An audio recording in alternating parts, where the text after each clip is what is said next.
Zohar Parashat Korach, Yom Rishon. ויקח קורח בן יצחק בן קהת בן לוי וגומר. ביאבא פתח נחמדים מזהב ומפזרב ומתוקים מדבש ונופת צופים. גם מלאים פתגי מאורייתא כמה יקרין אינון. Donc il est écrit Korach prit. Korach, fils de Yitzhak, fils de Kehat, fils de Lévi, etc. Rabbi Abba ramène un pasuk de Teilim. Il dit précieux comme l'or et aussi doux que le miel, etc. Il dit comment sont précieux les paroles de la Torah. Et Te'ivin inun le'ela, te'ivin inun le'kola, begindi inun shema kedisha. Ils sont agréables en haut, ils sont agréables ici. Pourquoi? Parce que c'est un nom de Dieu, c'est-à-dire toute la Torah, depuis le début, la première lettre Bet jusqu'à la dernière lettre Lamed, c'est tout un seul nom de Dieu.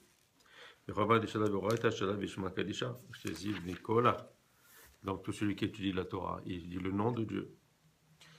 Et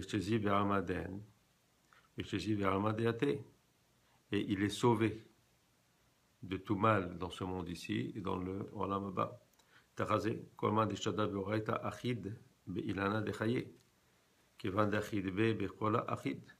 Il regarde, tout celui qui étudie la Torah, il s'accroche à l'arbre de la vie, le Etz Chaim. Et étant donné qu'il s'accroche à cet arbre-là, il s'accroche à tout. Tirtiv, Etz Chaim hile machazikim ba. Il dit parce que l'arbre de la vie est pour ceux qui s'accrochent à elle. Quoi donc? La Torah. Srakamar, Kolman Dishada Boraita, Cheru, Itle, Bikola, Cheru, Bimita, Keman de Amran, Begin de Cheru, Ilae, Sharia, Veachid Be. Donc, tout celui qui étudie la Torah, il a la liberté de tout, la liberté ici, comme c'est écrit, que cette Cheru, cette liberté, lui vient, parce que la Cheru vient de Midat Abina, sur Abida. Donc, étudier la Torah, ça veut dire comprendre, et la compréhension qui vient de Bina, donc c'est la liberté. Et c'est que Bina, et ça va Tiferet, et Tiferet, ça représente la Torah chez Pirtav. Ilou Israël, Me'atere Be'oraita, Ishezivu Mikola Vela Ishtakachu Megaluta. Si venait Israël, vraiment ils étudient la Torah comme il faut, on dit étudier la Torah, c'est-à-dire vivre la Torah. Ils auraient été sauvés de tout et ne seraient pas dans la galoute. Vedaoud irtiv.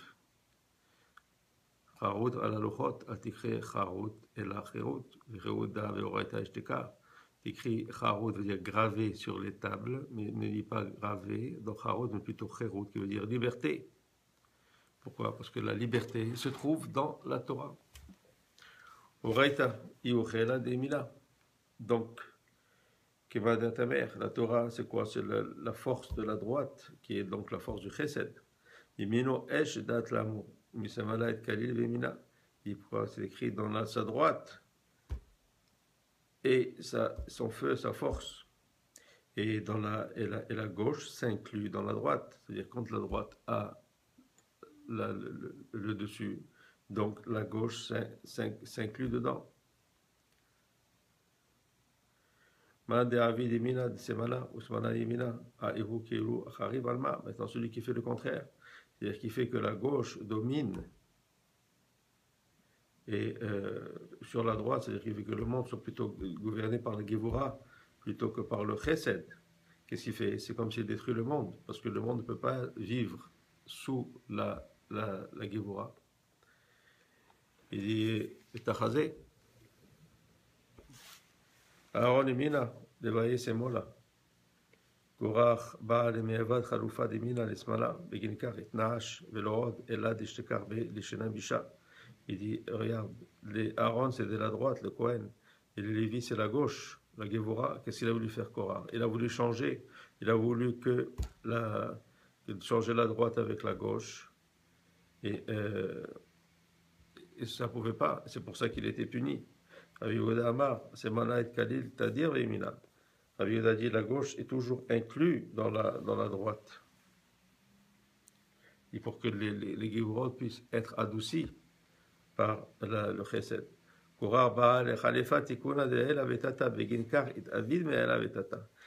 Donc Korach, qu'est-ce qu'il a voulu? Il a voulu changer tout le tikkun, Eliot, il y a tout ce qu'il y a, toute cette harmonie qu'il y a entre en haut et en bas.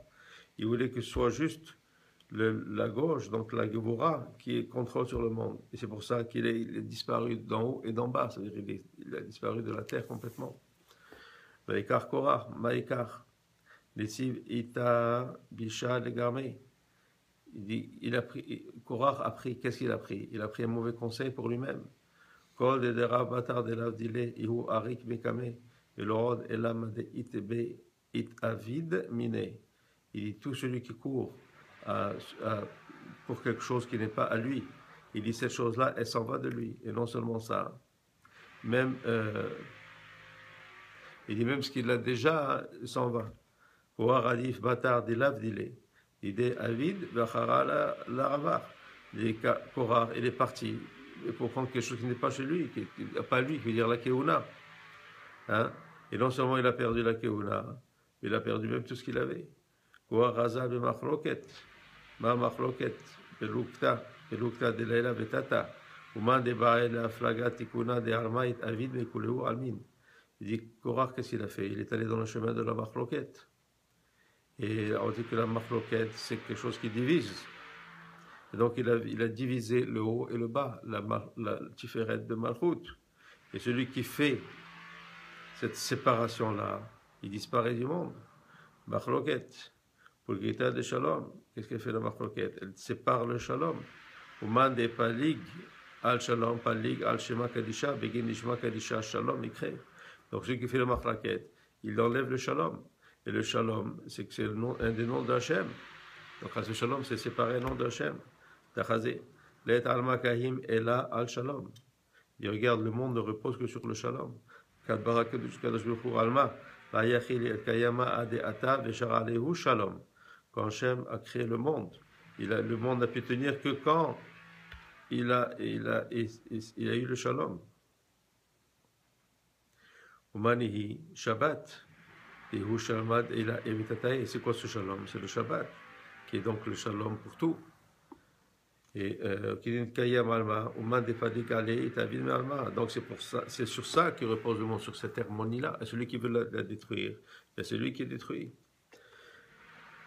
C'est l'ofrat, palig al Shabbat, deave mekoshesh etzim, uman inun etzim, inun ilanin acharanin kedekamaran, ilin dechol vechol bakodesh. Il dit, c'est l'ofrad. Qu'est-ce qu'il a fait? Il a aussi coupé le Shabbat. Qu'est-ce qu'il a fait? Il est allé ramasser des arbres. Hein? Il dit, mais de quel arbre on parle? Hein?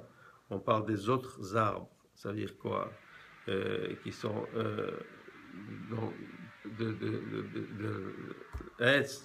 Adarat Tov Vera, c'est-à-dire on ne parle pas vraiment des arbres, c'est-à-dire d'autres connaissances. Hein? C'est bien dit ça. Et c'est quoi ces arbres? Qu'est-ce qu'il veut dire par là? C'est-à-dire c'est des dibrechol. Ça veut dire c'est des paroles qui sont complètement en dehors du Shabbat. Il dit on ne peut pas faire et inclure des paroles comme ça ou des notions qui sont complètement en dehors du Shabbat dans le Shabbat. Alors, c'est ça qu'il a fait. Il a mélangé la sanctification du Shabbat avec d'autres choses qu'il a amenées à l'intérieur. Et donc, il a fait une séparation entre le Shalom, hein, et ce Shalom-là d'en haut et d'en bas. Rabbi Yossi Amar Ketiv, Shalom Rav lo ave Toratecha vegomer, oraita hu Shalom. Il dit, Dirti vechol letivoteha Shalom. Il dit, c'est écrit dans Teilim. Il dit le shalom à tous ceux qui aiment ta Torah. Il dit donc la Torah, c'est le shalom. C'est aussi écrit que tous ces chemins sont des shalom. Shalom d'en haut et shalom en bas. Pour Hashem et Olam. Amen. Amen.